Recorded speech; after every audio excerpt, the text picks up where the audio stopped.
ഏതെങ്കിലും ഒരു പടം ക്യാമറ റോയിൽ ഓപ്പൺ ചെയ്യുക.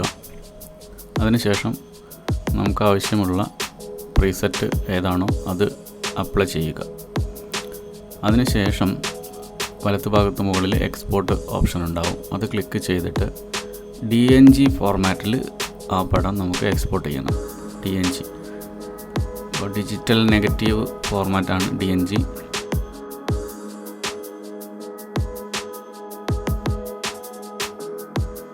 താഴെ കോമ്പാറ്റബിലിറ്റി ടാബിൽ മൊബൈലിൽ ഏത് വേർഷനാണ് സപ്പോർട്ട് ചെയ്യുന്നതെങ്കിൽ അതേ വേർഷൻ തന്നെ ഇവിടെ സെലക്ട് ചെയ്ത് കൊടുക്കാൻ ശ്രദ്ധിക്കണം.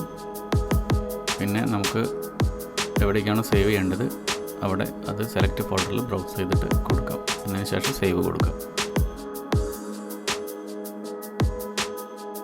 ഇവിടെ നമ്മൾ എക്സ്പോർട്ട് ചെയ്ത DNG വന്നിട്ടുണ്ട്.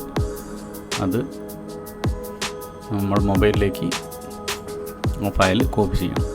ഞാനിവിടെ റൈറ്റ് ക്ലിക്ക് ചെയ്ത് സെൻഡ് ടു മൊബൈൽ കൊടുത്തിട്ടുണ്ട്.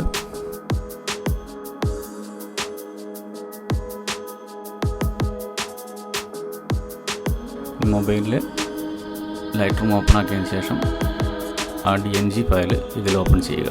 സ്ക്രീനിൽ വലത്തുഭാഗത്ത് മുകളിലുള്ള 3 ഡോട്ട് ഉണ്ടാവും. അത് ക്ലിക്ക് ചെയ്ത് ക്രിയേറ്റ് പ്രീസെറ്റ് കൊടുക്കുക. അതിനുശേഷം പ്രീസെറ്റ് ഗ്രൂപ്പിൽ സെലക്ട് പ്രീസെറ്റ് ഗ്രൂപ്പ് എന്നുണ്ടാവും. അവിടെ നമ്മൾ ക്രിയേറ്റ് ന്യൂ പ്രീസെറ്റ് ഗ്രൂപ്പ് കൊടുക്കുക. എന്നിട്ട് അതിനൊരു പേര് കൊടുക്കുക. അതിനുശേഷം പ്രീസെറ്റിന് നെയിം കൊടുക്കുക. നമ്മൾ ഉദ്ദേശിക്കുന്ന പ്രീസെറ്റിൻ്റെ നെയിം കൊടുക്കുക.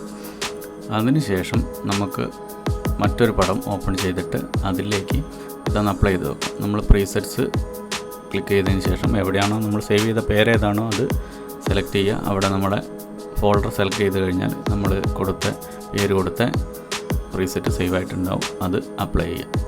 ആവശ്യമെങ്കിൽ നമുക്ക് അതിനെ മോഡിഫൈ ചെയ്യാം. ഫയലിൽ ആവശ്യത്തിനുള്ള മോഡിഫിക്കേഷൻ വരുത്താം. നമുക്ക് സേവ് ചെയ്യാം.